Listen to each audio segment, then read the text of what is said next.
విజయవాడలో గోదావరి ముప్పు ప్రాంతాలు ఏతున్నాయో చాలామంది ప్రాణాలు కోల్పోయారు.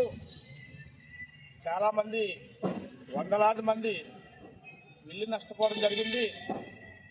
వందలాది మంది ఆటో కార్మికులు, అలాగే తోపుడు బండి కార్మికులు, అలాగే కార్లు అద్దెకు తిప్పుకునే కార్మికులు కూడా నష్టపోవడం జరిగింది.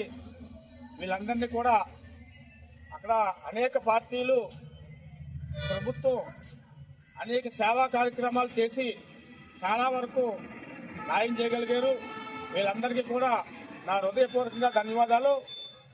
ముఖ్యంగా నేను చెప్పేది ఏంటంటే, నష్టపోయిన కుటుంబాలన్నింటికీ కూడా ప్రభుత్వం 5 లక్షల రూపాయలు చొప్పున ఇవ్వాలని, అలాగే ప్రాణాలు కోల్పోయినట్టు ఒక్కో మనిషికి 25 లక్షల రూపాయలు ఇవ్వాలని మేము సిపిఎంఎల్ పార్టీ నుంచి డిమాండ్ చేస్తూ ఉన్నాం.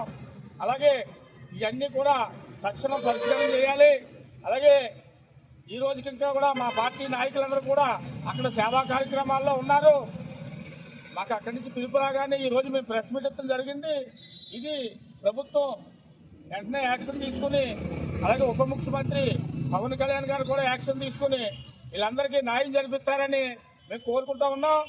అలాగే ఇది జరగకపోతే మేము అంచెలంచెలుగా ఉద్యమాలు చేపడతామని మేము సిపిఎంఎల్ పార్టీ నుంచి అధికార పార్టీని హెచ్చరిస్తా ఉన్నాం. ఈ అవకాశం ఇచ్చిన మీడియా మిత్రులందరికీ నా హృదయపూర్వకంగా ధన్యవాదాలు.